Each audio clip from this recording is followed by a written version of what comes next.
Modern যুগের একটি মেয়ে বসের কাজের চাপে মারা গিয়ে টাইম ট্রাভেল করে পৌঁছে যায় প্রাচীনকালে, কিন্তু সেখানে সে ছিল একজন বিধবা এবং তার ছিল একটি অ্যাডপ্টেড ছেলে। কিভাবে প্রাচীনকালে গিয়ে মেয়েটি সার্ভাইভ করবে এবং তার স্বামী কি আদৌ মারা গেছে, সেই নিয়েই আজকে একটা মজাদার historical time travel drama explain করব। তাহলে চলো শুরু করা যাক। আর শুরু করার আগে তোমরা কিন্তু সাবস্ক্রাইব করতে একদম ভুলো না। ড্রামার শুরুতে আমরা আমাদের প্রধান চরিত্র লিলিকে দেখতে পাই, যাকে কিনা তার বাড়ি থেকে ধাক্কা মেরে বার করে দেওয়া হয়। এবার সেই মুহূর্তেই লিলি টাইম ট্রাভেল করেছিল। এবার লিলি তো উঠে বুঝতে পারে না যে এটা কি হচ্ছে এবং সে কোথায় আছে। এবং তার চোখের সামনে আমরা মার্কিউস জেফরিকে দেখতে পাই, যে কিনা লিলির স্বামী অ্যালেক্সের কাকা ছিল। এবার মার্কুইস জেফরি তো বলে যে তোমার বর যুদ্ধক্ষেত্রে মারা গেছে এবং সে মারা যাওয়ার আগে তোমাদের বিয়ে নাকচ করে দিয়ে গেছে, অর্থাৎ তোমাদের বিয়ে ক্যান্সেল করে দিয়ে গেছে। সুতরাং তোমাকে এই বাড়ি থেকে বার করে দেওয়া হবে। এবার লিলি তো চেঁচিয়ে ওঠে যে ভগবান, এটা আমার সাথে কি হচ্ছে। এবং আমরা দেখতে পাই যে লিলি মডার্ন যুগে একটি কর্পোরেট অফিসে কাজ করত এবং তার কাজের প্রচন্ড প্রেশার ছিল। তার বস সব সময় তাকে কাজের জন্য নানা রকম চাপ দিতে থাকতো এবং এই কাজের চাপে পড়েই মডার্ন ওয়ার্ল্ডে লিলি মারা গেছিল এবং সে পৌঁছে গেছিল প্রাচীন জীবনে। এবার লিলি তো মনে মনে ভাবে যে এটা কি আমি কোনো স্বপ্ন দেখছি, নিশ্চয়ই কোনো স্বপ্নই হবে। এবং সে সামনে একটি সিংহের স্ট্যাচু দেখতে পায়। লিলি ভাবে যে এক্ষুনি আমি এই স্ট্যাচুতে গিয়ে ধাক্কা মারলেই আমার ঘুম ভেঙে যাবে এবং সে নিজের মাথা ঠোকার জন্য স্ট্যাচুর দিকে ছুটে যায়। কিন্তু তখনই মার্কুইস জেফরি তার লোকদের বলে যে এই কি দেখছো, ওকে থামাও। এবং তার সৈন্যরা লিলিকে ধরে নেয় এবং সেখানেই আমরা তাদের অ্যাডপ্টেড ছেলে পিটারকে দেখতে পাই। মার্কুস জেফরি বলে যে একটা বিধবা বউ, তাদের আবার একটা অ্যাডপ্টেড ছেলে। তোমরা এখন কোথায় যাবে সে নিয়ে আমার চিন্তা করার কিছু নেই, যেখানে খুশি যাও। এবং পিটার তখনই বলে ওঠে যে আমার বাবা মারা গেছে বলে ভেবো না যে তুমি যা বলবে আমি তাই করতে রাজি হয়ে যাব, আমি তোমার সাথে থাকবো না। লিলি তো মনে মনে ভাবে যে এইটা আবার কেমন বাচ্চা। একে তো আমি এখানে এসে ফেসে গেছি যেখানে কিনা আমার বর মারা গেছে, তার মধ্যে আমাকে বাড়ি থেকে বার করে দিয়েছে, আবার তার মধ্যে আমাকে এরকম অ্যাডোলেসেন্ট একটা ছেলের সাথে ডিল করতে হবে। এবং লিলি মনে মনে ভাবে যে ঠিক আছে, এমনিও তো আমি বাচ্চাটাকে চিনি না, সুতরাং ওর মতো রাস্তায় যাক, আমি আমার দিকে যাব। এবং লিলি সেখান থেকে চলে যাচ্ছিল, কিন্তু তখনই লিলির সিস্টেম সেখানে হাজির হয়। অর্থাৎ প্রাচীনকালের সিস্টেম লিলির সাথে কমিউনিকেট করে এবং সিস্টেমটি বলে যে লিলি, তুমি যদি ভবিষ্যতে ফিরে যেতে চাও তাহলে তোমাকে 10 মিলিয়ন টাকা রোজগার করতে হবে এবং এই টাকা তুমি কিভাবে রোজগার করবে সেটাও আমি তোমাকে বলে দেব।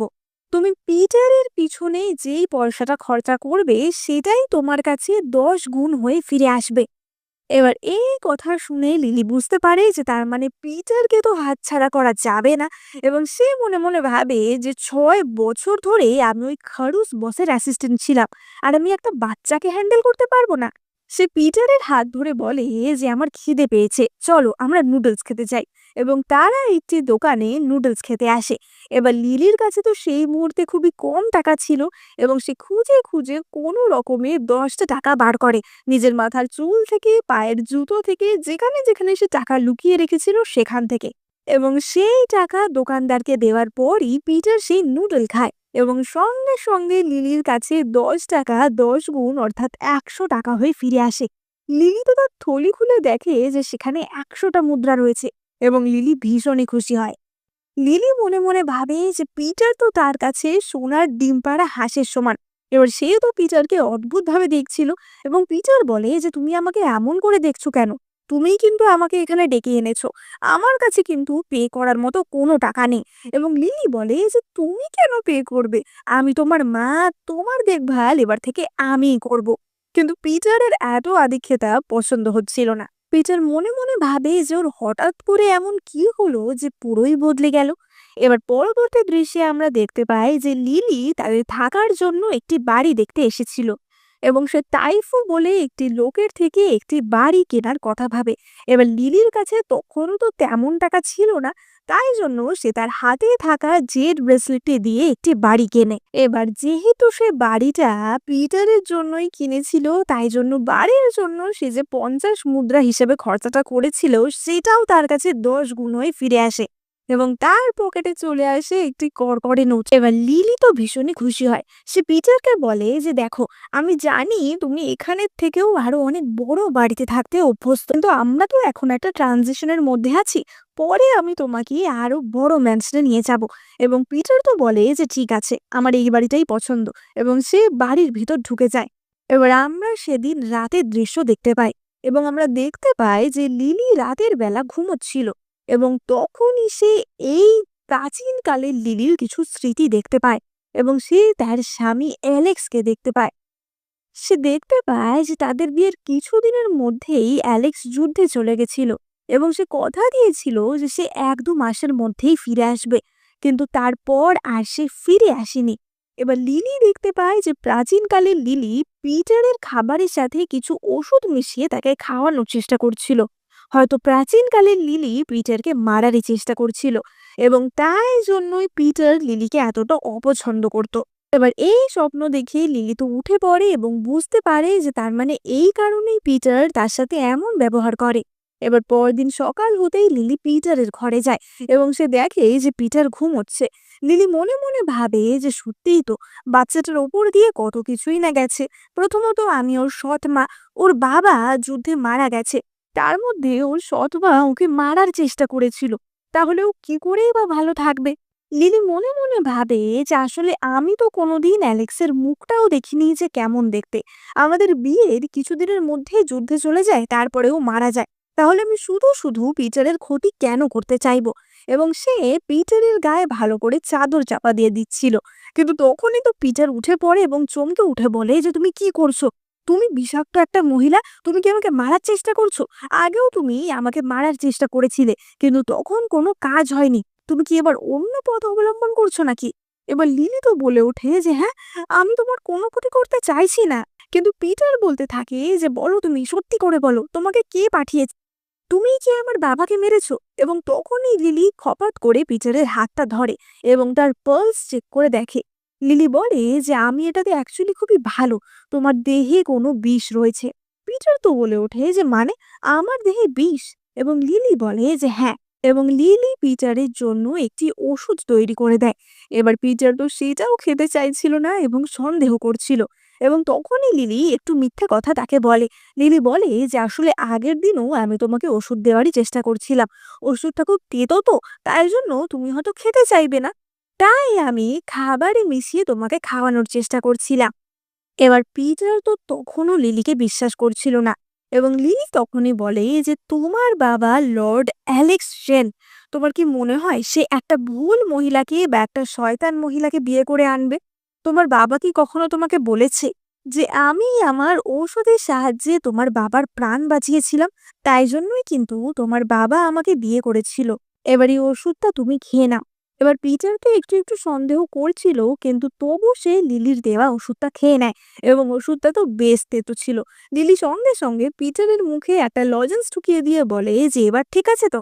এবং পিটার তখনই বলে যে, আমার বাবার বডি পাওয়া যায়নি ঠিকই, কিন্তু সবাই বলে যে আমার বাবা খুবই উঁচু পর্বতের চূড়া থেকে পড়ে গেছিল। সুতরাং বাবার বেঁচে থাকার কোনো সম্ভাবনা নেই। তাই তুমি ভেবো না যে তুমি আমাকে ভালোবাসলে আমার বাবা এসে তোমাকে ভালোবাসবে বা তোমাকে তার ক্রেডিট দেবে। তাই এইসব তুমি মিথ্যে মিথ্যে করে করো না। লিলি বলে যে, আমি জানি তোমার বাবা মারা গেছে, আর আমি এইসব তোমার বাবার মন রাখার জন্যও করছি না। তুমি মনে হয় জানো না যে আমিও একটি অনাথ মেয়ে। তোমার বাবাই আমাকে এই বাড়িতে এনেছিল। এখন তো আমিই তোমার পরিবার, আমি তোমার মায়ের সমান, বুঝতে পেরেছো? এবং পিটার বলে যে ঠিক আছে। এবার আমরা পরদিনের দৃশ্য দেখতে পাই এবং আমরা দেখতে পাই যে লিলি তো বাজারে চলে যায়, কারণ সে পিটারের পিছনে যত টাকা খরচ করবে সেটা তার কাছে 10 গুণ হয়ে ফিরে আসবে। এবং সে বাজার থেকে পিটারের জন্য নানা রকম জিনিস কিনতে শুরু করে দেয়। এবং সে যে সমস্ত জিনিস কেনে তার 10 গুণ ক্যাশব্যাক সে সঙ্গে সঙ্গে তার সিস্টেমের মাধ্যমে পেতে থাকে। এবার অপরদিকে আমরা পিটারকে দেখতে পাই যে পরের দিন তার স্কুলে যায় এবং সেখানে আমরা মার্কুইস জেফরির নাতি জ্যাককেও দেখতে পাই। এবার জ্যাক তো সঙ্গে সঙ্গে পিটারকে বুলি করতে শুরু করে যে তোমাদেরকে না বাড়ি থেকে বার করে দেওয়া হয়েছিল, তোমরা আবার স্কুলে এসেছো কোন সাহসে। এবং জ্যাকের সাথে সাথে অন্যান্য স্টুডেন্টরাও পিটারকে বুলি করতে শুরু করে যে তোমার জুতোটা কি নোংরা, তুমি তো এখন আর ডুকের পরিবারের অংশও নাও, তাহলে তুমি আমাদের সাথে কোন অধিকারে একসাথে পড়াশোনা করবে, তোমার আদেও এখানে আসার কোনো যোগ্যতা আছে। এবং পিটার তখনই বলে যে আমি আজকে এখানে এসেছি আমার সমস্ত জিনিসপত্র নিয়ে যেতে। জ্যাক তো বলে ওঠে যে ও, তাহলে তোমার মাথায় কিছু বুদ্ধি হয়েছে, এক কাজ করো, তুমি আমার সামনে বউ করে 3 বার আমার সামনে মাথা ছোকাও, তাহলে আমি আমাদের মাস্টারকে বলে তোমাকে এই স্কুলে পড়াশোনা করার সুযোগ এখনো দেব। এবার এই সব বলে তারা তো নানাভাবে পিটারকে বুলি করতে থাকে। এবং পিটার তখনই বলে যে জ্যাক, তুমি কি আমার পোষা কুকুর, তা না হলে তুমি সবসময় আমার পিছু নাও কেন। এবার জ্যাক তো এই কথা শুনে রেগে যায় এবং পিটারকে মারতে যায়, কিন্তু পিটার তার হাত ধরে তার হাত বেঁকিয়ে দেয়। ড্যাক চেঁচাতে থাকে যে তোমার এত সাহস, তুমি আমার সাথে এমন করছো, তোমাকে আমি এই শহর থেকে বার করে দেব, তুমি ভিক্ষা করে খেতে বাধ্য হবে। এবং তখনই সেখানে লিলি আসে এবং বলে যে ও আচ্ছা, ওই দেখি তো কে আমাদের শহর থেকে বার করে দেবে।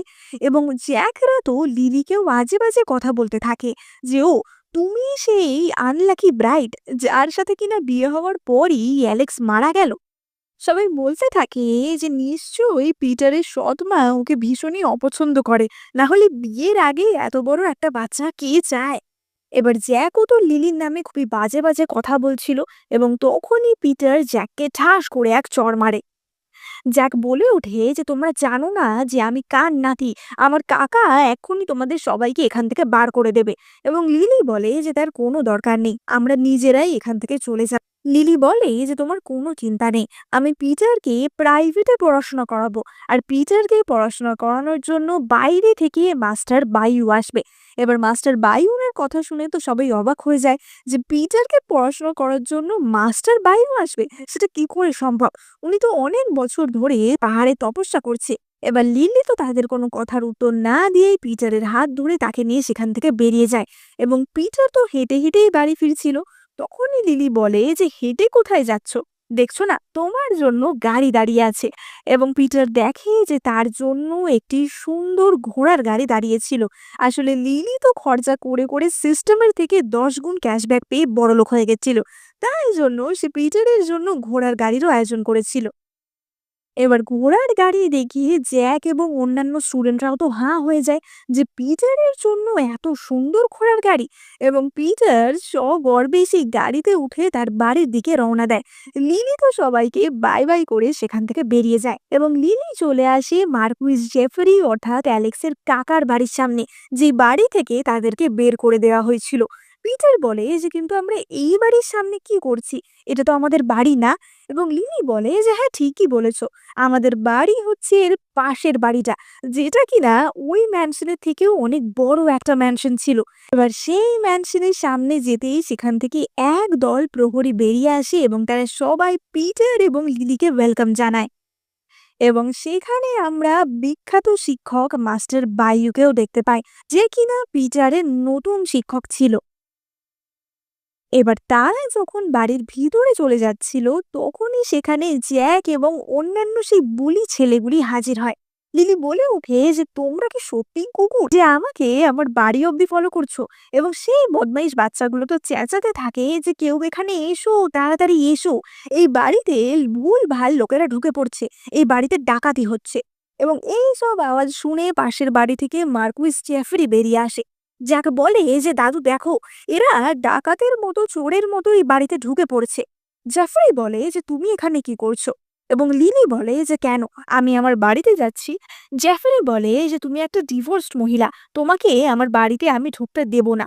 লিলি বলে যে তোমার বাড়ি থেকে ঢুকতে চায়, আমি নিজের বাড়ির কথা বলছি। এবং সে নিজের ম্যানশনটি দেখায়।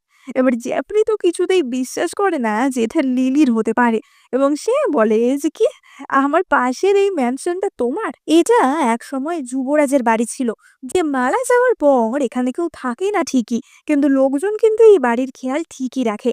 সুতরাং তুমি যদি ভাবো যে এখানে এসে তুমি থাকবে তাহলে সেটি কিন্তু হচ্ছে না। এবং জেফ্রি তার লোকদের বলে যে এক্ষুনি এই মেয়েটাকে এখান থেকে ঘাট ধাক্কা দিয়ে বার করো। এবং তখনই সেখানে সেই বাড়ি যার নামে ছিল অর্থাৎ লর্ড তাইফু এসে হাজির হয়। লর্ড তাইফু বলে যে, জেফরি, তোমার এত সাহস হয় কি করে এই বাড়ির মালকিনের সাথে এমন ভাবে কথা বলার? আর এখানে মাস্টার বায়ু এসে থাকবে পিটারকে পড়াশোনা শেখানোর জন্য, সেখানে এসে তুমি এমন ভাবে অসভ্যতা করছো। এবার জেফরি এবং জ্যাক তো প্রচন্ড চমকে যায় যে এটা কি করে সম্ভব, কি করে লিলি এত কম সময়ের মধ্যে একটা গোটা বাড়ি কিনে ফেললো। এবং লিলি তো জেফরিকে বলে যে তোমাদেরকে যেন আমি কোনোদিন আর আমার বাড়ির সামনে দেখতে না পাই, এবং সে মাস্টার বায়ু এবং লর্ড তাইফুকে নিয়ে তাদের বাড়ির ভিতরে চলে যায়। এবং আমরা দেখতে পাই যে তাদের বাড়ির ভিতরে অর্থাৎ তাদের ম্যানশনের ভিতরে এখন তো অনেক কর্মচারী ছিল, এবং পিটার সেই সব দেখে ভীষণই খুশি হয়। পিটার বলে যে তুমি সত্যি এই বাড়িটা আমার জন্য কিনেছো? এবং লিলি বলে যে হ্যাঁ। লিলি তো মনে মনে ভাবে যে তুমি তো আমার সোনার ডিম পাড়া হাঁস, তোমার জন্য তো আমি কিনবই। কিন্তু পিটার তখনই লিলিকে মা বলে জড়িয়ে ধরে। পিটার মনে মনে ভাবে যে সত্যিই তো আমার বাবা তো মারা গেছে, তারপরে ও চাইলে আমার দায়িত্ব নাই নিতে পারতো। আমি তো কেবলমাত্র ওর কাছে একজন বোঝা, ও তো অন্য বিয়েও করেনি। তার মানে সত্যিই মা খুবই ভালো, আমি আগে অন্ধ ছিলাম যে ওকে খারাপ ভেবেছিলাম। এবার লিলি তো নিজের ঘরে ফিরে যায় এবং সে তার পকেট থেকে টাকা বার করে, অর্থাৎ সে যে টাকা দিয়ে এই বাড়িটা কিনেছিল সেটা তো 10 গুণ হয়ে তার কাছে ফেরত এসেছিল। এবং লিলি তো মনের সুখে সেই টাকা গুনতে থাকে। লিলি তো বলতে থাকে যে সত্যি পিটার, তোমাকে ধন্যবাদ, তোমার জন্যই আমি আজ বড় লোক হয়ে যাব, আর 10 মিলিয়ন টাকা হয়ে গেলেই আমি আবার ফিউচারে চলে যেতে পারবো। এবার আমরা রাতের বেলার দৃশ্য দেখতে পাই এবং আমরা দেখতে পাই যে মাস্টার বায়ু একজনের সাথে কথা বলছিল। মাস্টার বায়ু বলে যে তুমি কি সত্যি তোমার পরিচয় এবারেও লুকাতে চাও? এবং সেই ছেলেটি বলে যে হ্যাঁ। এবং আমরা দেখতে পাই সেই ছেলেটি ছিল লিলির স্বামী অ্যালেক্স, অর্থাৎ অ্যালেক্স মারা যায়নি। এবার আমরা আসলে ফ্ল্যাশব্যাকে দেখতে পাই যে কি হয়েছিল। লিলি প্রথম থেকেই কি করছিল না করছিল সব কিছুর ওপর অ্যালেক্সের নজর ছিল। এবং লিলি যখন সেই দিন বাজারে শপিং করছিল সেই দিন অ্যালেক্স সেখানেই উপস্থিত ছিল, এবং তার সাথে মাস্টার বাইও ছিল। মাস্টার বাইও অ্যালেক্সকে তখন বলে যে সত্যি তুমি কি জানতে যে এরকম কিছু একটা হতে চলেছে? তুমি মারা যাওয়ার পরই তোমার কাকার আসল রূপ বেরিয়ে এলো, তাই না? তুমি নিশ্চয়ই ওর জন্য অনেক টাকা রেখে গেছো। এবং তখন অ্যালেক্স বলে যে না, আমি তো ওর জন্য কোনো টাকাই রেখে যাইনি। মাস্টার বায়ু বলে যে তাহলে এটা কিভাবে সম্ভব? ও 2 দিন ধরে বাড়ি কিনছে, এত শপিং করছে, সেই টাকাও কোথা থেকে পাচ্ছে? অ্যালেক্স বলে যে আমি সেটা জানি না, কিন্তু আপনাকে কিছু একটা করতে হবে। আপনাকে যে করে হোক লিলির বাড়িতে ঢুকতে হবে। আপনাকে জানতে হবে যে এই টাকার সোর্সটা কোথা থেকে আসছে, লিলি আসলে কে। এবার এই কথা শুনে মাস্টার বায়ু তো বিষম খেয়ে যায় যে আমি একটা বুড়ো মানুষ, আমি এসব প্ল্যানিং প্লটিং কিভাবে করব। এবার আমরা দেখতে পাই যে লিলি যখন মার্কুইস জেফরির পাশের ম্যানশনটা কিনতে এসেছিল সেখানে মাস্টার বায়ু আসে, এবং সেই লিলিকে এই বাড়িটা কিনতে সাহায্য করে। এবার মাস্টার বায়ুর টার্গেট ছিল লিলির বাড়িতে ঢোকা, এবং লিলিরও টার্গেট ছিল যে পিটারের জন্য একজন ভালো টিচার খোঁজা। তাই তারা দুজনেই একে অপরের প্ল্যানে রাজি হয়ে যায় এবং মাস্টার বায়ু লিলির সাথে থাকতে শুরু করে। এবার আমরা সেদিন রাতের বেলা দৃশ্য দেখতে পাই এবং আমরা দেখতে পাই যে অ্যালেক্স এবং মাস্টার বায়ু কথা বলছিল। অ্যালেক্স বলে যে আমাকে কেউ প্ররোচিত করে ওই পাহাড়ে নিয়ে গেছিল। কোনো একজন তো কেউ আছে আমাদের মধ্যে যারা শত্রুদের সাথে মিলিত হয়েছে। আমি ইচ্ছা করেই তাই জন্য ওই পাহাড় থেকে ঝাঁপ দিয়েছিলাম, যাতে সবাই এটাই জানে যে আমি মারা গেছি। আর আমার এখন সন্দেহ হচ্ছে যে নেক্সট হামলা পিটারের ওপর হবে। আমাকে মেরে ফেলার পর যারা আমাকে মারতে চাইছে তাদের পরের টার্গেট পিটারই হবে। এবং অ্যালেক্স তখনই বলে যে আমার আসল মুখ বা আমার আসল পরিচয় কেউ জানে না, কেউ আমাকে দেখেনি। সুতরাং আমরা যদি এটার ফায়দা ওঠাই কেমন হয়? মাস্টার বাইও বলে যে ঠিকই বলেছ, ছোটবেলায় তোমার মুখে একবার চোট লেগেছিল, তারপর থেকে তুমি ওই মাস্ক পরা শুরু করো, কিন্তু বড় বয়সেও তুমি সেই মাস্ক খোলোনি। তাই জন্য তোমার আসল চেহারা তোমার বাড়ির লোকেরাও জানে না। তাই এখন যখন তুমি মাস্ক খুলে ফেলেছো তোমাকে কেউই চিনতে পারছে না। সুতরাং এটাকে আমরা কাজে লাগাতে পারি। অ্যালেক্স বলে ওঠে যে 13 বছর, 13 বছর ধরে ওই শয়তানগুলো ভিতরে ভিতরে শয়তানি করার চেষ্টা করছে। এবার আমাদের ওদের ধরতেই হবে। এবং অ্যালেক্স তখনই বলে যে মাস্টার, এবার আপনাকে এমন কিছু একটা করতে হবে যাতে আমিও ওই ম্যানশনে থাকতে পারি। মাস্টার তো বলে ওঠে যে, "কি? এখন তোমাকেও ওই বাড়িতে ঢোকাতে হবে? আমি কি বাহানায় তোমাকে ওই বাড়িতে ঢোকাবো, হ্যাঁ?" অ্যালেক্স তো হেসে বলে যে, "আপনাকে কিছু একটা তো করতেই হবে। আচ্ছা, লিলি আপনাকে এই পড়াশোনা শেখানোর জন্য কত টাকা দিয়েছে?" এবং মাস্টার বায়ু বলে যে, "লিলি আমাকে ৳১,০০০ দিয়েছে।" কিন্তু আমি তো এই কথাই ভাবছি যে লিলি এত টাকা কোথা থেকে পাচ্ছে? এবং অ্যালেক্সও বুঝতে পারে যে নিশ্চয়ই এর মধ্যে কিছু একটা গড়বড় আছে। এবার রাতের বেলা আমরা দেখতে পাই যে লিলি তার বাথটাবে স্নান করছিল এবং লিলি নিজের মনেই কথা বলছিল। এবং তখনই সেখানে লুকিয়ে লুকিয়ে অ্যালেক্স প্রবেশ করে এবং অ্যালেক্স এসেই লিলির বিছানাপত্র এদিক ওদিক সার্চ করতে শুরু করে এবং সে লিলির বিছানার নিচে প্রচুর টাকা পায়। অ্যালেক্স বুঝতে পারে না যে লিলির কাছে এত টাকা কোথা থেকে আসছে। এবার অ্যালেক্স যখন সেই টাকা হাতে দাঁড়িয়েছিল তখনই বাইরে থেকে পিটার তার মায়ের জন্য স্যুপ নিয়ে আসছিল এবং পিটার দরজায় অ্যালেক্সের প্রতিচ্ছবি দেখতে পায়।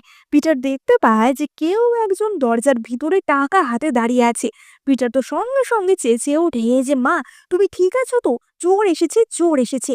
এবং তখনই লিলি অ্যালেক্সকে লক্ষ্য করে এবং লিলি তো বাঁচাও বাঁচাও বলে চেঁচাতে যায়। কিন্তু তখনই অ্যালেক্স তার মুখ চেপে ধরে এবং অ্যালেক্স নিজেও লিলির বাথটাবে পড়ে যায় এবং লিলি তো অ্যালেক্সকে দেখেই অবাক হয়ে যায়, কারণ অ্যালেক্সকে দেখতে পুরোই তার মডার্ন যুগের বসের মতো ছিল। লিলি বলে ওঠে যে, "বস, তুমি এখানে?" অ্যালেক্স বলে যে, বস, সেটা আবার কি?" এবং তখনই ঘরের মধ্যে পিটার চলে আসে। এবার মাস্টার বাইও তো এরপর অ্যালেক্সের সাথে লিলির পরিচয় করিয়ে দেয় এবং বলে যে, "লিলি আসলে আমার একটা শিষ্য। ও আসলে অনেক দূরে থাকে, তো তাই জন্য আমি ওকে এখানে ডেকে নিয়েছি।" লিলি মনে মনে ভাবে যে শিষ্য, একে দেখতে আমার পুরো বসের মতো না? তাহলে এমন না তো যে এও ফিউচার থেকে এসেছে? লিলি বলে যে, "বস, হাউ আর ইউ?" এবং অ্যালেক্স তো এইসব কিছুই বুঝতে পারছিল না। অ্যালেক্স বলে যে, "এইসব আবার কি ভাষায় কথা বলছো তুমি?" এবং লিলি বলে যে, "তুমি শিওর তো তুমি আমাকে চিনতে পারছো না?" এবং অ্যালেক্স বলে যে, "কেন? আমার কি তোমাকে চিনতে পারার কথা?" লিলি মনে মনে ভাবে যে, "যাক বাবা, বাঁচা গেছে যে এ আমার বস না।" মাস্টার বাইও বলে যে, "হ্যাঁ, হ্যাঁ, ও আসলে আমারই স্টুডেন্ট শাও। ও আসলে গ্রাম থেকে এসেছে তো, আর আজকে অনেক রাত হয়ে গেছে, তাই জন্য ওকে আমি এখানেই থেকে যেতে বললাম। আর ও তো এই বাড়ির কিছু চেনে না, তাই জন্য ভুল করে তোমার ঘরে ঢুকে পড়েছিল। আসলে তোমার ম্যানশনটা এত বড় তো, তাই জন্য রাস্তা গুলিয়ে গেছে।" পিটার তো সঙ্গে সঙ্গে বলে ওঠে যে, "ও তাই? এত ঘর থাকতে ও আমার মায়ের ঘরেই ঢুকলো?" এবং শাও তখনই বলে যে, "আসলে আমি জানতাম না ওটা তোমার মায়ের ঘর। সব ঘরই তো এখানে একই রকম দেখতে।" পিটার তো আবারও রেগে কিছু বলতে চাচ্ছিল, কিন্তু লিলি তখনই বলে যে, "ঠিক আছে, কোনো ব্যাপার না, তুমি এখানেই থাকতে পারো।" ফলে অ্যালেক্স যেটা চাইছিল সেটাই হয়। এবার আমরা পরের দিন সকালের দৃশ্য দেখতে পাই এবং আমরা দেখতে পাই যে অ্যালেক্স তো স্নান করছিল এবং সেই দৃশ্য দেখে লিলি তো খুবই মজা পায়। অ্যালেক্স তো তার কাছে এসে বলে যে, "কি দেখছো তুমি?" এবং লিলি তো খালি অ্যালেক্সের অ্যাবসই দেখছিল। অ্যালেক্স বলে যে, "কি দেখতে ভালো লাগছে?" লিলি বলে ওঠে যে, "কি, তোমাকে সকালবেলা এইভাবে স্নান করতে কে বলেছে, হ্যাঁ? তাড়াতাড়ি গিয়ে জামা কাপড় পরো। আর কোনোদিন যেন এমন না দেখি যে পাবলিক প্লেসে তুমি জামা না পরে দাঁড়িয়ে আছো।" এবং এই বলে লিলি তো ছুটতে ছুটতে সেখান থেকে চলে যায়। এবার লিলি তো খেতে খেতেও অ্যালেক্সের কথাই ভাবছিল এবং সে তো চামচে কোনো খাবার তুলছিলই না, আনমনে শুধুমাত্র চামচটাই মুখে ঢোকাচ্ছিল। এবং পিটার তো তাকে বারবার ডাকছিল যে, "মা, ও মা, মা!" এবং পিটার চেঁচিয়ে ওঠে যে, "লিলি!" এবং লিলির তাতে ঘোর ভাঙে। পিটার বলে যে, "মা, তুমি ওই চিপকু লোকটাকে এখানেই থাকতে দেবে?" লিলি বলে যে, "হ্যাঁ, হ্যাঁ, এখানেই থাকবে।" আমরা ফ্ল্যাশব্যাকে দেখতে পাই যে আসলে মাস্টার বায়ুই লিলিকে কনভিন্স করেছিল যাতে শাও অর্থাৎ অ্যালেক্স এখানে থাকে। মাস্টার বায়ু বলেছিল যে এখন তোমাদের দুজনেরই বিপদ হতে পারে। যতই হোক, তোমার স্বামী এইভাবে যুদ্ধক্ষেত্রে মিস্টিরিয়াসলি মারা গেছে, সুতরাং এরপর হামলা তোমাদের ওপর হতে পারে। আর এই শাও মার্শাল আর্টসে খুবই ভালো, সুতরাং এও এখানে থাকলে তোমাদেরকে প্রোটেক্ট করার কেউ একজন থাকবে, তাই ওকে এখানে রাখাই ভালো। এবং তাই জন্যই লিলি রাজি হয় শাও অর্থাৎ অ্যালেক্সকে এখানেই রাখার জন্য। কিন্তু পিটার তো তাই শুনে বেশ রাগই করে যে ওকে এখানে রাখার কি আছে। এবার অপরদিকে আমরা মার্কুইস জেফরিকে দেখতে পাই।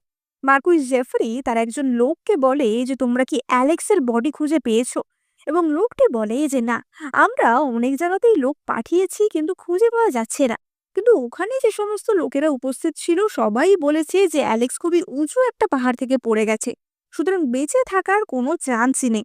আর তাছাড়াও যদি বেঁচে থাকতো তাহলে এতদিনে তো নিশ্চয়ই ফিরে আসতো বা ওর লোকজনের সাথে কন্ট্যাক্ট করতো, কিন্তু সেই সব কিছুই তো হয়নি। এবং অ্যালেক্সের কাকা মার্কুইস জেফরি বলে যে তাও আমি 100% শিওর হতে চাই যে ও মারাই গেছে। আমি অ্যালেক্সের মুন্ডু আমার চোখের সামনে দেখতে চাই। যাও গিয়ে ভালো করে খোঁজ লাগাও। এবার লোকটি তো সেখান থেকে চলে যায় এবং জেফরি মনে মনে ভাবে যে এই মেয়েটার কাছে এত টাকা কোত্থেকে আসছে। এই লিলি মেয়েটার জন্য কি অ্যালেক্স অনেক টাকা রেখে গেছে? সেই টাকা তো তাহলে আমার হওয়ার কথা। সেই টাকা মেয়েটার কাছে কোত্থেকে আসে? এবার তখনই আমরা সেখানে এমিলি অর্থাৎ মার্কুইস জেফরির শালিকে দেখতে পাই। জেফরি বলে যে তুমি যদি অ্যালেক্সের মন জয় করে ওকে বিয়ে করতে পারতে তাহলে এত ঝামেলাই হতো, তুমি কোনো কাজের না। এবং এমিলি তখনই বলে যে আঙ্কেল, অ্যালেক্স যা জায়গায় রেখে যাক না কেন সেটা তো আমাদেরই থাকা উচিত, তাই না? এবার অপর দিকে আমরা দেখতে পাই যে এমিলির সাথে অলরেডি একজনের অ্যাফেয়ার ছিল। এমিলির সাথে এই সাম্রাজ্যের দ্বিতীয় যুবরাজ ড্যানিয়েলের অ্যাফেয়ার ছিল এবং আমরা এমিলি এবং ড্যানিয়েলকে ঘনিষ্ঠ অবস্থায় দেখতে পাই। এমিলি বলে যে তুমি এতদিন আমার সাথে দেখা করতে আসোনি কেন? তুমি কি আমাকে ভুলে গেছিলে? ড্যানিয়েল বলে যে আমি তোমাকে কি করে ভুলে যেতে পারি বলো? এবার তখনই ড্যানিয়েল জিজ্ঞাসা করে যে আচ্ছা, তোমাদের ম্যানশনের পাশে যে ম্যানশনটা সেটা তো আমাদের প্রথম যুবরাজ অর্থাৎ আমার দাদার বাড়ি ছিল, সেটা তো এতদিন ফাঁকা ছিল, তা হঠাৎ সেখানে লোকজন দেখছি কেন? এবং এমিলি বলে যে আর বলো না, সবকিছু ওই অ্যালেক্সের দোষ। ও ওই গেও মেয়েটাকে বিয়ে করে আনলো, আর ওই মেয়েটাই তো কিনা এই বাড়িটা কিনেছে। ওই যে মাস্টার বায়ু আছে না, ওনার ইনফ্লুয়েন্সেই তো মেয়েটা এই বাড়িটা কিনতে পারলো, আর মিস্টার বায়ুই তো এখন পিটারকে পড়াশোনা শেখাচ্ছে। এবার এই কথা শুনে ড্যানিয়েল তো ভীষণ রেগে যায়। সে বলে ওঠে যে কি, ওই অনামুখটাকে অনেক কষ্টে প্রাসাদ থেকে তাড়িয়েছিলাম, আর ও কিনে এখন আমার পাশের বাড়িতেই বসে আছে। ওকে তখনই মেরে দেওয়া উচিত ছিল। এমিলি বলে ওঠে যে কিন্তু পিটার তো কেবলমাত্র অ্যালেক্সের দত্তক নেওয়া ছেলে, সেই নিয়ে এত চিন্তা করার কি আছে? এবং ড্যানিয়েল চেঁচিয়ে ওঠে যে তোমাকে এত কিছু নিয়ে মাথা ঘামাতে হবে না। এবং এমিলি তখনই বলে যে ড্যানিয়েল, আমার কাছে এমন একটা প্ল্যান আছে যাতে লিলি আর ওই ছেলে দুজনেই কিছুদিনের মধ্যে রাস্তায় নেমে আসবে। তুমি কোনো চিন্তা করো না, ওদেরকে আমি ওই বাড়ি থেকে তাড়িয়েই ছাড়বো, কেমন? ড্যানিয়েল বলে যে সত্যি? এবং এমিলি বলে যে হ্যাঁ, তুমি কোনো চিন্তা করো না। এবং তারপর তারা তো রোম্যান্স করতে লেগে যায়। এবার অপরদিকে আমরা লিলি এবং অ্যালেক্সকে দেখতে পাই। অ্যালেক্স তো লিলির সাথেই বাজার এলাকায় এসছিল। লিলি বলে যে কিন্তু তোমার তো পিটারকে প্রোটেক্ট করার কথা ছিল, তা তুমি আমার সাথে এখানে কেন এসেছো? অ্যালেক্স বলে যে পিটার তো এখন পড়াশোনা করছে, সুতরাং ও বাড়িতেই আছে এবং ওর প্রোটেকশনের দরকার নেই।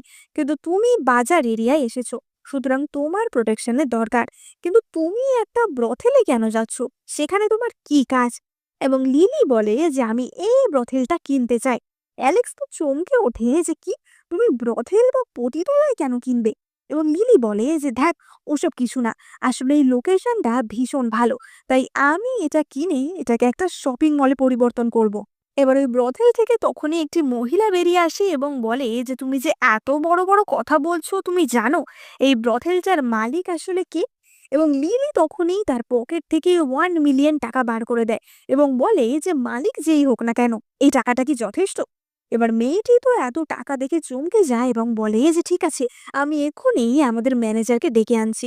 এবার অ্যালেক্স তো তখনই বলে যে তুমি এখানে দাঁড়াও, আমি ভিতরে গিয়ে দেখে আসছি যে ব্যাপার স্যাপার কি। এবং অ্যালেক্স ভিতরে গিয়ে সেই মহিলাটিকে বলে যে তোমাদের মালিকের কাছে আমাকে নিয়ে চলো। মহিলাটি বলে যে তোমাকে মালিকের কাছে আমি নিয়ে যেতে পারবো না, কারণ কারোর সাথে দেখা করানোর অনুমতি নেই। এবং অ্যালেক্স তখনই তার শিল মুহূর্তে মহিলাটিকে দেখায়। মহিলাটি তো সেটা দেখে ভীষণই চমকে যায় এবং অ্যালেক্সকে তাদের মালিকের কাছে নিয়ে যায়।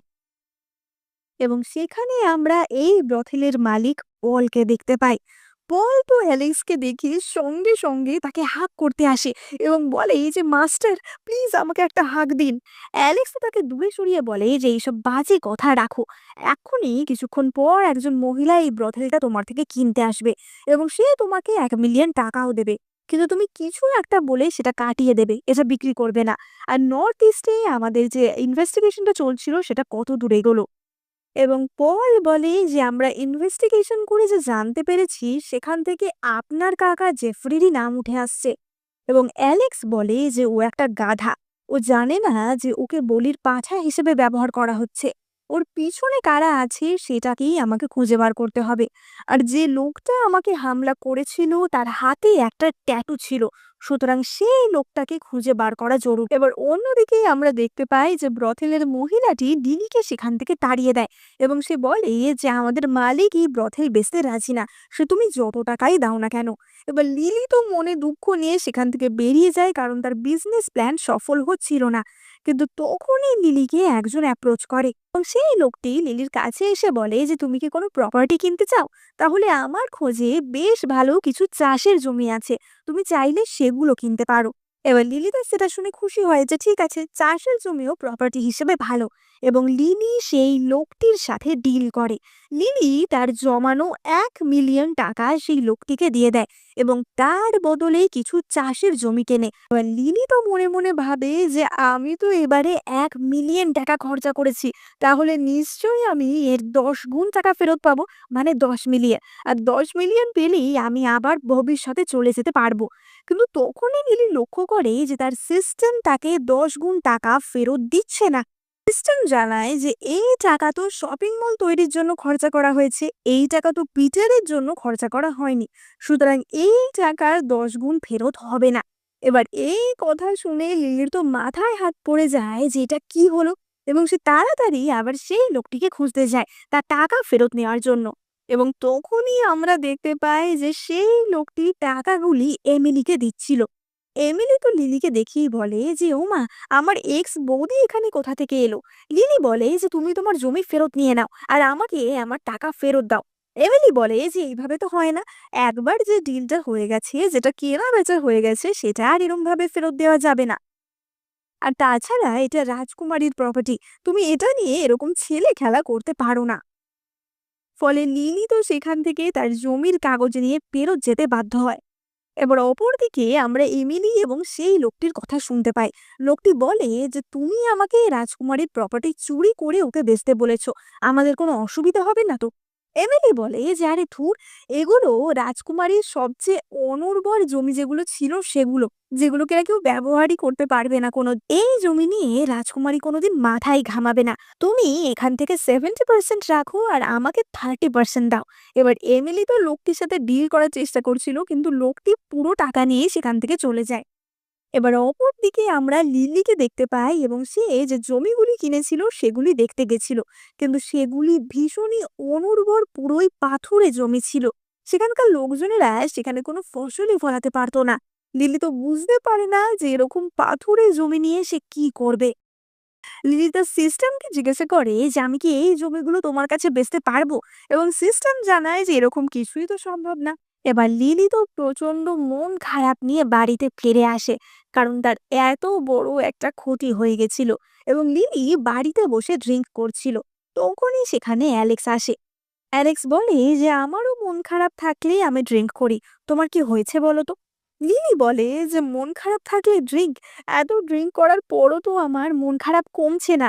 এবং সে নেশার ঘুরে অ্যালেক্সকে জড়িয়ে ধরে।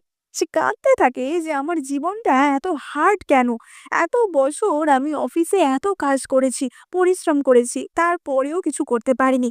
ওখানেও লোকেরা আমার ফায়দা নিত, আর এখানে আসার পরেও সব লোকেরা আমাকে ঠকাচ্ছে। আমি শুধুমাত্র পিটারের জন্যই কিছু প্রপার্টি কিনতে চেয়েছিলাম, কিন্তু তারপরেও আমি ঠকে গেলাম।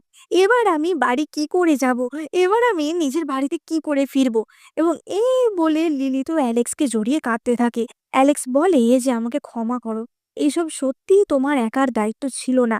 অ্যালেক্স মনে মনে ভাবে যে সত্যি তো, লিলি কেবলমাত্র পিটারকে দেখভাল করার জন্যই এত কিছু করছে। আর ও কোন বাড়িতে ফিরে যাওয়ার কথা বলছে? ওকে ওর পুরোনো বাড়িতে ফিরে যাওয়ার কথা বলছে। এবং অ্যালেক্স তো লিলিকে কোলে করে তার রুমে নিয়ে যায়। এবার অ্যালেক্স তো লিলিকে শুইয়ে দিয়ে সেখান থেকে চলে আসছিল, কিন্তু তখনই লিলি অ্যালেক্সকে জড়িয়ে ধরে বলে যে তুমি কি হ্যান্ডসাম, তোমাকে কি ভালো দেখতে, আসো আমার কাছে এসো। এবার অ্যালেক্স তো তাকে সরিয়ে দেয় যে তুমি এটা কি করছো। এবং লিলি তখনই বলে যে কেন, তুমি তো আমার বস অ্যালেক্স, তাই না? এবার অ্যালেক্স বলে যে তুমি আমাকে চিনতে পেরে গেছো। আসলে লিলি তার মডার্ন যুগের বসের কথা ভেবে বলছিল, কিন্তু অ্যালেক্স ভাবে যে লিলি তাকে তার স্বামী হিসেবে চিনতে পেরেছে এবং সেও লিলিকে কিস করে। এবার তারা তো রাতের বেলা রোম্যান্স করে এবং সকালে উঠে লিলি দেখে যে অ্যালেক্স তার পাশে শুয়ে আছে এবং তখনই বাইরে থেকে পিটার ডাকতে শুরু করে যে মা, ঘুম থেকে এবার উঠে পড়ো, অনেক দেরি হয়ে গেল। মা, উঠে পড়ো, খেয়ে নাও। এবার লিলি তো দরজা খুলে বলে যে সকাল সকাল খালি মা মা মা, তোমার কি আর কোনো কাজ নেই? এত বড় ছেলে হয়ে গেছো, তোমার কি পড়াশোনা নেই? সারাক্ষণ খালি মায়ের পিছনে লেগে রয়েছো। এবং এই বলে বকা দিয়ে লিলি দরজা বন্ধ করে দেয়। পিটার ভাবে যে এটা কি হলো, মা আমাকে সকাল সকাল বকা দিল কেন? এবং তখনই সেখানে আমরা মাস্টার বায়ুকেও দেখতে পাই। পিটার সঙ্গে সঙ্গে মাস্টারের কাছে গিয়ে বলে যে মাস্টার, আমি এই বছর অটাম এক্সামে অংশগ্রহণ করতে চাই। মা আমাকে বলেছে অ্যাম্বিশাস হতে, তাই আমাকে আরো ভালো করে পড়াশোনা করতে হবে। মাস্টার ভাবে যে সত্যি এত বকা খাওয়ার পরেও ও মাম্মাস বয় হয়েই থাকবে। এবং লিলি তো মনে মনে এটাই চাইছিল যাতে পিটার পড়াশোনায় একটু মনোযোগ দেয়। এবার লিলি দরজা থেকে পিছন ঘুরেই দেখে যে অ্যালেক্স তার জন্য সেখানে দাঁড়িয়ে আছে। লিলি বলে যে তুমি আমার এত কাছে কি করছো? অ্যালেক্স বলে যে কেন, যতই হোক তুমি আমার স্ত্রী, আমি তোমার কাছে আসতে পারি না? লিলি বলে যে হ্যাঁ, কি বলছোটা কি, গত রাতে আমি ড্রাঙ্ক ছিলাম, তাই জন্য আমি হয়তো ভুলভাল কিছু করে ফেলেছি। যতই হোক আমি একজন বিধবা, এইসব জিনিস যেন লোকজন না জানতে পারে, তাহলে কিন্তু আমাকে অনেক শাস্তি দেওয়া হবে। এবার অ্যালেক্স বলে যে বিধবা, তার মানে তুমি জানো না যে আমি কে? লিলি বলে যে তুমি তুমি তো শাও, মাস্টার বায়ুর একজন অ্যাসিস্ট্যান্ট। এবার অ্যালেক্স বুঝতে পারে যে তার মানে লিলি তাকে চিনতে পারেনি। অ্যালেক্স বলে যে ও, তার মানে তুমি যে কোনো র্যান্ডম একটা ছেলের সাথে রোম্যান্স করে ফেললে, দুশ্চরিত্র মেয়ে কোথাকার। এবং অ্যালেক্স সেখান থেকে রেগে মেগে বেরিয়ে যায়। এবার পরবর্তী দৃশ্যে আমরা লিলিকে দেখতে পাই। লিলি তো ভাবছিল যে আমার যে 1 মিলিয়ন টাকা গেল, আমি আবার টাকা কি করে কামাবো, আমার কাছে তো আর 1 টাকাও নেই। এবং লিলি তার সিস্টেমের সাথে কথা বলে কিছু একটা ফিগার আউট করার চেষ্টা করছিল। তখনই সেখানে অ্যালেক্স আসে এবং বলে যে তুমি বিড়বিড় করে কি কথা বলছো? লিলি বলে যে তোমাকে জানতে হবে না। অ্যালেক্স বলে যে আমাকে জানতে হবে না। লিলি বলে যে তুমি আমার কর্মচারী, তুমি আমার সাথে এমন বিহেভিয়ার কেন করো বলো তো? এবং তখনই সেখানে হাজির হয় আগের দিনের ব্রথেলের সেই মেয়েটি বলে যে ম্যাডাম, আপনি এসে গেছেন, আমাদের মালিক আপনার জন্য অপেক্ষা করছে। এবার লিলি তো অবাক হয়ে যায় যে আমার জন্য অপেক্ষা করছে। এবং আমরা সেখানে পলকে দেখতে পাই। পল বলে যে আসলে এই ব্রথেলটা লর্ড অ্যালেক্সের নামে ছিল। অ্যালেক্স এটা পিটারের নামে লিখে দিয়ে গেছিল যাতে পিটার পূর্ণবয়স্ক হলে ও এটা পায়। এবার লিলি তো বলে যে অ্যালেক্স নিজের ছেলের জন্য ব্রথেল লিখে দিয়ে গেছে। পল বলে যে আরে না না, আসলে এখান থেকে তো ভালোই কামাই হয়, তাই জন্য। আসলে অ্যালেক্স পলকে বলতে বলেছিল যে তুমি কিছু একটা গল্প বলে লিলির নামেই প্রপার্টিটা করে দিও, কিন্তু পল গল্প বলতে গিয়ে একটু বেশি গল্প বলে ফেলেছিল। লিলি সঙ্গে সঙ্গে বলে যে তাহলে পিটার যাতে বড় হয়ে একটা ভালো রেপুটেশন বজায় রাখতে পারে, তার জন্য এই পতিতালয় আমাদের চেঞ্জ করে ফেলতে হবে। এটাকে আমরা একটা শপিং মলে পরিণত করব। আর এই শপিং মলে আমাদের রাজ্যের অন্যান্য দোকানেরও ব্রাঞ্চ থাকবে। এই শপিং মলে খাওয়া দাওয়া কেনাকাটি সবকিছু হবে। এবার সাও অর্থাৎ অ্যালেক্স তখনই বলে যে শপিং মল, সেটা আবার কি, সেখানে কি পয়সা কামানো যাবে? এবং লিলি বলে যে হ্যাঁ, ব্রথেলের থেকেও অনেক বেশি পয়সা কামানো যাবে। পল তখন বলে যে কিন্তু এই ব্রথেলে যে মেয়েরা আছে তাহলে তাদের কি হবে? এবং লিলি বলে যে তারাও শপিং মলেই কাজ করবে, তাদেরকে শপিং মলে কাজ করার মতো ট্রেনিং দেওয়া হবে, তাহলে তারা নিজেদের অর্থ উপার্জন করতে হবে আর তাদের এরকম একটা নোংরা কাজের সাথে যুক্তও হতে হবে না। এবার লিলি তার সঙ্গে সঙ্গে পলকে একটা ডিজাইন দিয়ে বলে যে এই নাও, এইটা হচ্ছে এই শপিং মলের ডিজাইন, তুমি কিছুদিনের মধ্যেই এই পতিতালয়টাকে চেঞ্জ করে এইরকম ডিজাইনের বানিয়ে ফেলো। এবার পল তো তা দেখে প্রচন্ড খুশি হয় এবং বলে যে সত্যিই ম্যাডাম, আপনি একজন বিজনেস জিনিয়াস। এবার আমরা দেখতে পাই যে কিছুদিনের মধ্যেই লিলির নতুন শপিং মলের গ্র্যান্ড ওপেনিং হয় এবং সেখানে প্রচুর লোকের ভিড় হয়। লিলি তো খুবই কম দামে নানা রকমের জিনিস যেমন মেকআপ, জামা কাপড় আরো অনেক কিছু বিক্রি করছিল। আসলে লিলি তার সিস্টেমের সাহায্যে মডার্ন যুগে এইসব কি করে বানায় তার ফর্মুলা শিখে নিয়েছিল এবং সেই সমস্ত জিনিসগুলো তাই জন্য সে সস্তায় পুরনো যুগে বেচতে পারছিল। এবং লিলির সবচেয়ে বেস্ট সেলিং আইটেম ছিল তার পারফিউম। সে সবাইকে শেখায় যে কিভাবে এই লিকুইড পারফিউমটা ব্যবহার করা যাবে, এবং প্রাচীনকালের মহিলাদের মধ্যে পারফিউমের কনসেপ্টটা ভীষণই ফেমাস হয়। এবার দিন শেষে লিলি তো হিসাব করতে বসেছিল যে তার কত টাকার ব্যবসা হলো। পল অ্যালেক্সকে বলে যে স্যার, ম্যাডাম কিন্তু একদম দারুণ, উনি একদিনে যা লাভ করেছেন আমাদের 1 মাসে তাই লাভ হতো। এবং তখনই অ্যালেক্স বলে যে আচ্ছা, সেই ট্যাটুওয়ালা লোকটাকে কি খুঁজে পাওয়া গেছে যাকে খোঁজার কথা আমি বলেছিলাম? এবং পল বলে যে না, তাকে এখনো খোঁজা যায়নি। সমস্ত সাম্রাজ্যেই তাকে খোঁজা হয়েছে, কোথাওই পাওয়া যায়নি। কেবলমাত্র রাজমহলে খোঁজা বাকি আছে। এখন একমাত্র সেখানেই তাকে পাওয়া গেলে পাওয়া যেতে পারে। এবার তখনই পিটার সেখানে ছুটতে ছুটতে আসে এবং বলে যে মা, মা, একটা ভীষণ বাজে ব্যাপার হয়েছে, তুমি তাড়াতাড়ি চলো। লিলি তো বলে ওঠে যে কি হয়েছে, এবং পিটার জানায় যে সামনের মার্কেটেই তোমার মতো একটা শপিং মল ওরা খুলেছে, এবং সেখানে আমাদের থেকেও সস্তায় জিনিসপত্র দিচ্ছে। ওরা আমাদের সমস্ত কাস্টমার চুরি করে নিচ্ছে। এবার এই কথা শুনে লিলি তো প্রচন্ড অবাক হয়ে যায় এবং বলে যে এক্ষুনি চলো। এবং তারা সেখানে গিয়ে দেখে যে সেখানে আসলে মার্কুইস জেফরি আর এমিলি লিলির মতোই শপিং মল খুলেছিল। পিটার তো সঙ্গে সঙ্গে ভীষণ রেগে যায় এবং বলে যে আমার মাকে কপি করা, আমি এক্ষুনি গিয়ে ওদের সাথে ঝগড়া করব। এবং লিলি তখনই বলে যে তার কোনো দরকার নেই, কপিক্যাটরা সবসময় কপিক্যাটই থাকে, আর একটা ভালো জিনিস হলে সেটা 10টা কপি তো বের হবেই। কিন্তু তুমি কোনো চিন্তা করো না, আমরা প্রমাণ করে দেব যে আসলে আমরাই 1 নম্বর। এবং তখনই সেখানে আমরা রাজকুমার ড্যানিয়েলকেও দেখতে পাই এবং অ্যালেক্স ড্যানিয়েলকে দেখতে পাই। অ্যালেক্স মনে মনে বলে যে এবার আমরা দেখব যে আসল কালপ্রিট কে। এবং অ্যালেক্স তো ড্যানিয়েলের ওপর ফলো রেখেছিল এবং সে দেখে যে রাতের বেলা শত্রুপক্ষের কিছু লোক ড্যানিয়েলের ঘরে তার সাথে দেখা করতে এসেছিল। অ্যালেক্স বুঝতে পারে যে তার মানে ড্যানিয়েল কোনোভাবেই সবকিছুর সাথে যুক্ত। অপরদিকে আমরা লিলির শপিং মলের দৃশ্য দেখতে পাই। লিলি তো পরের দিন তার শপিং মলের এক্সপিরিয়েন্সকে আরো ভালো করে তোলার জন্য, আরো এঙ্গেজিং করে তোলার জন্য একটা লটারি হুইলের বন্দোবস্ত করে। যার যেখানে নিশানা লাগবে সে সেই অফারটা পাবে। এবার এই অফারের পিন হুইল দেখে সমস্ত মেয়েরা তো প্রচন্ড খুশি হয় এবং প্রথম জনই নিশানা লাগিয়ে 50% ডিসকাউন্ট পেয়ে যায়। লিলি বলে যে যাক, এবার তুমি তোমার সমস্ত বান্ধবীদেরও নিয়ে আসো, তারা সকলেও তাহলে এই ভালো ভালো অফার এনজয় করতে পারবে। এবং সেই মেয়েটি তো ছুটে যায় অন্যান্য মহিলাদের ডাকার জন্য। এবার লিলির এখানে এত ভালো অফার চলার জন্য অপরদিকে এমিলিদের শপিং মলে তো কেউ আসছিল না। তখনই এমিলি সেই মহিলাটিকে দেখে যে কিনা তার অন্যান্য বান্ধবীদের নিয়ে লিলির মলের দিকে ছুটে যাচ্ছিল।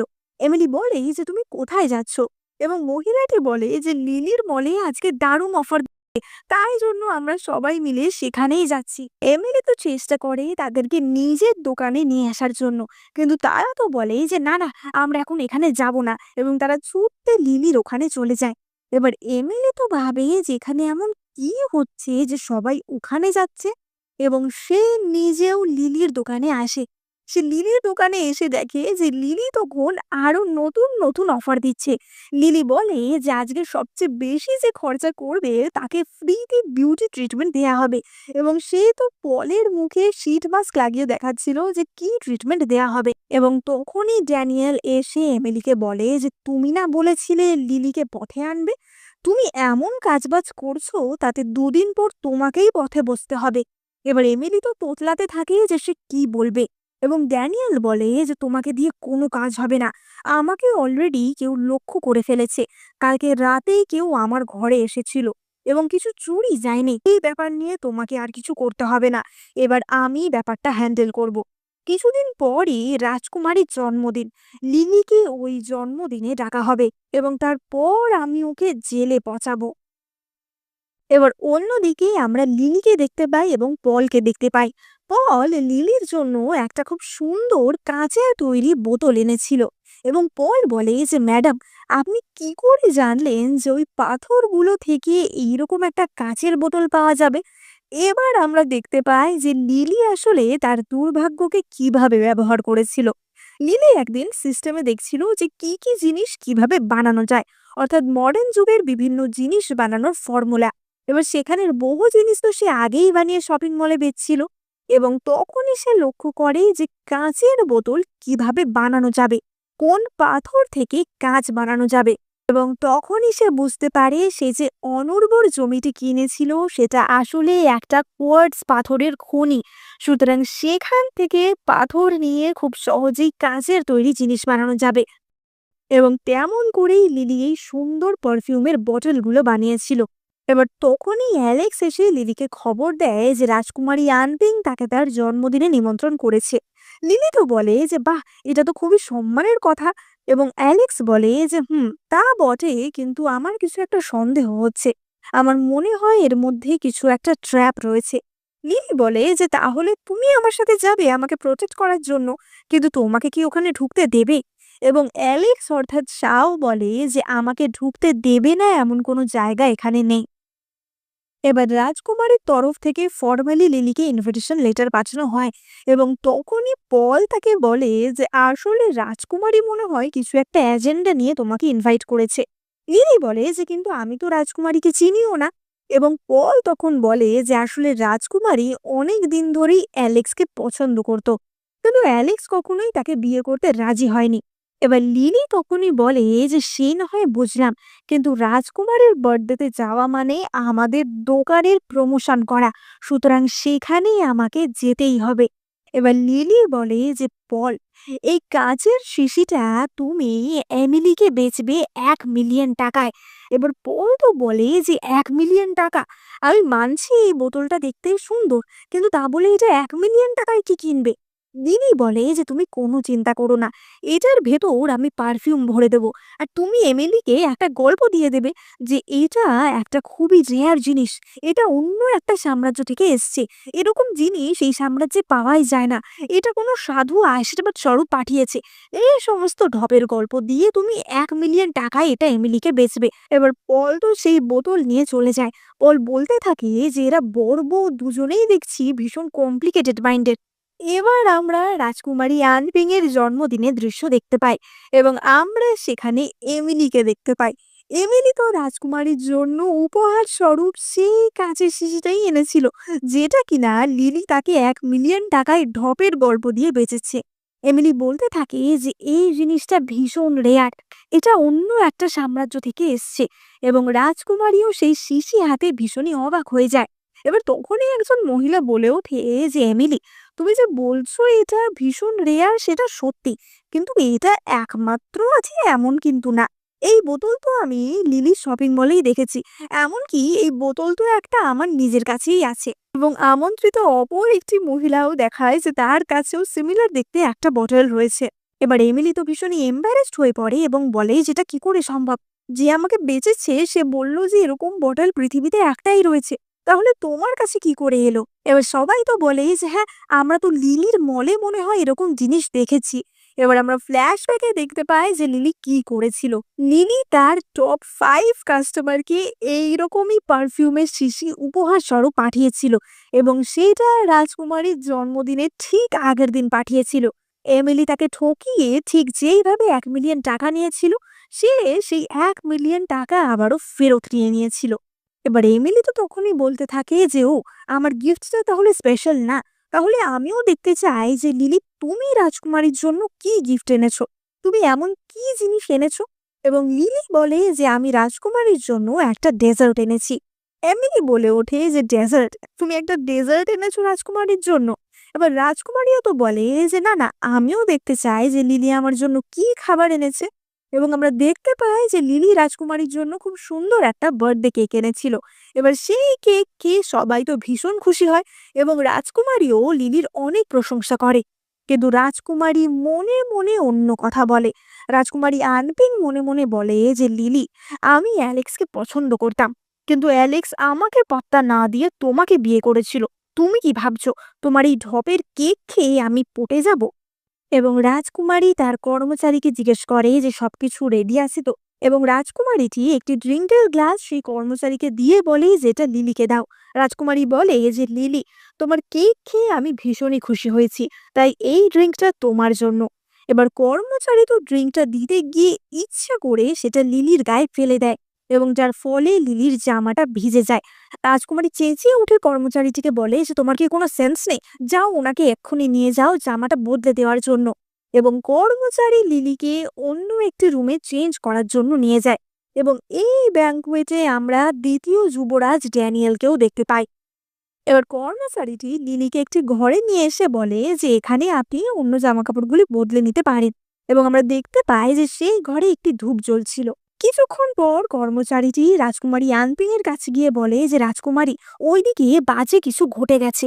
লিলি আসলে একটা লোকের সাথে, এবং রাজকুমারী এবং অন্যান্য মহিলারা তো সেখানে ছুটে যায়। রাজকুমারী বলে ওঠে যে লিলি, তুমি এখানে নোংরামি করতে এসেছো? তোমার বর মারা গেছে 1 বছর হয়নি, তুমি সেখানে কারোর সাথে এরকম স্ক্যান্ডালাস বিহেভিয়ার করছো, তাও আমার জন্মদিনে? তোমাকে এক্ষুনি জেলে ভরা হবে। কিন্তু তখনই লিলি পিছন থেকে এসে বলে যে রাজকুমারী, আপনি কি আমাকে খুঁজছিলেন? রাজকুমারী বলে ওঠে যে তুমি এখানে? এবং লিলি বলে যে কেন, আমার কি অন্য কোথাও থাকার কথা ছিল? আসলে আমার গাড়িতেই একটা এক সেট জামা কাপড় রাখা ছিল, তাই জন্য আমি আমার গাড়িতেই চেঞ্জ করতে গেছিলাম। এবার রাজকুমারী তো সঙ্গে সঙ্গে বলে যে তাহলে এখানে কারা আছে? এবং বিছানার চাদর তুললে দেখা যায় যে সেখানে রাজকুমার ড্যানিয়েল এবং তার সাথে এমিলি ছিল। সবাই বলে ওঠে যে তাহলে কি যুবরাজ এমিলের সাথে কিছু একটা লটর ঘটর করছে?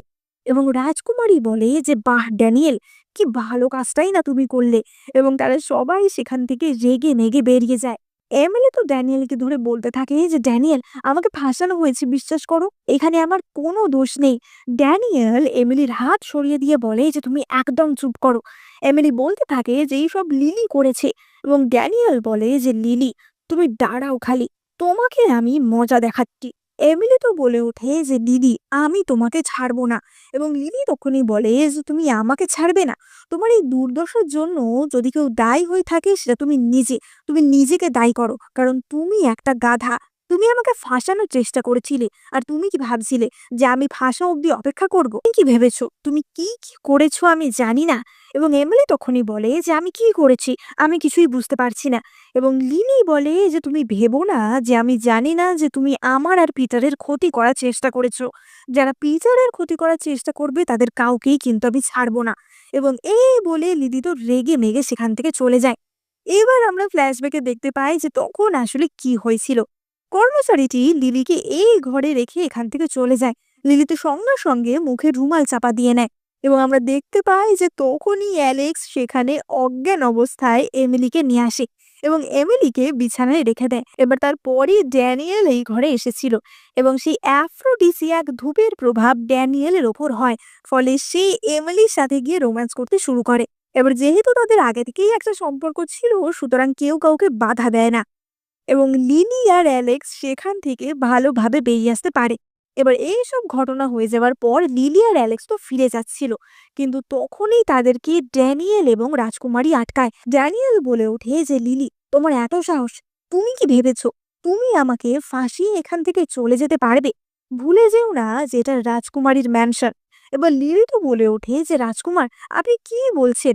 আমি একটা সাধারণ মহিলা, আমি আপনাকে কি করেই বা ফাঁসাবো? এবং ড্যানিয়েল তখনই বলে যে লিলি, তুমি তো তোমার বডিগার্ডকে নিয়ে এখানে এসেছো, ওখানে তোমার সেই পিটার ছেলে বেঁচে আছে কিনা সেটা কি তুমি আদেও জানো?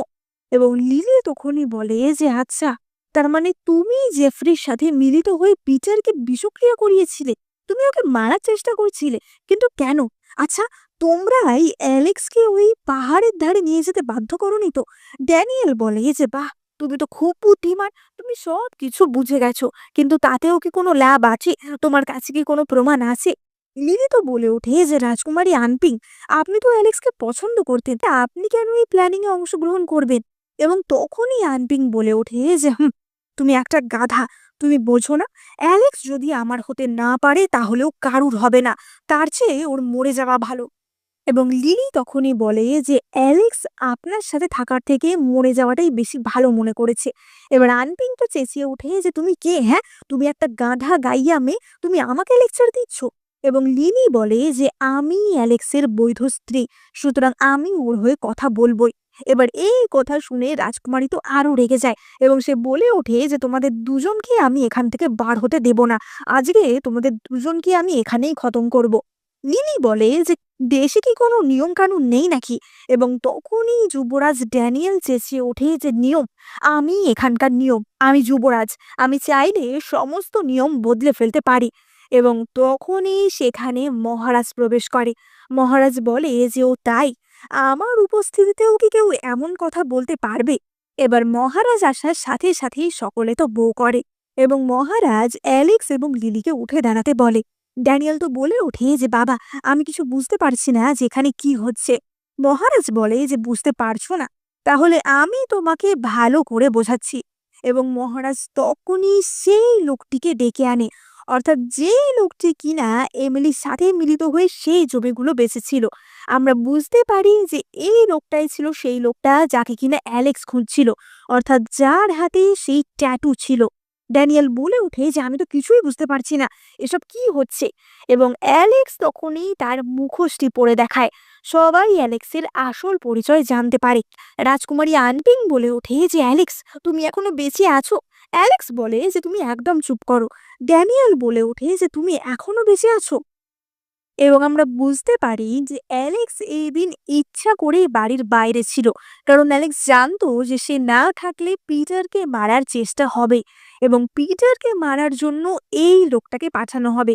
তাই এই লোকটাকে হাতে নাতে ধরার জন্যই অ্যালেক্স সেই দিন বাড়ির বাইরে ছিল। এবং আমরা এটাও জানতে পারি যে পিটারের আসল পরিচয় কি। পিটার আসলেই অ্যালেক্সের ছেলে নয়, পিটার এই সাম্রাজ্যের প্রথম যুবরাজের ছেলে, অর্থাৎ ড্যানিয়েলের দাদার ছেলে। ড্যানিয়েলের দাদা মারা যাওয়ার পর পিটারের প্রাণের ওপর খুবই বিপদ নেমে আসে, কারণ ভবিষ্যতে তারই রাজা হওয়ার কথা। তাই জন্য মহারাজ পিটারকে অ্যালেক্সের কাছে সরিয়ে দেয়, তার দত্তক পুত্র হিসেবে মানুষ করার জন্য, যাতে পিটার সেফ থাকে। কিন্তু তারপরেও পিটার সেফ থাকতে পারেনি, কারণ ড্যানিয়েল এবং অন্যান্যরা পিটারের প্রাণের পিছনে পড়েছিল। মহারাজ তো বলে ওঠে যে ড্যানিয়েল, তুমি পিটারের নিজের কাকা, তুমি কি করে ওর সাথে এমন করতে পারো? ও ভবিষ্যতের মহারাজ, সেটা কিন্তু ভুলে যাবে না। এবং মহারাজ সঙ্গে সঙ্গে ড্যানিয়েলকে জেলে পাঠায়।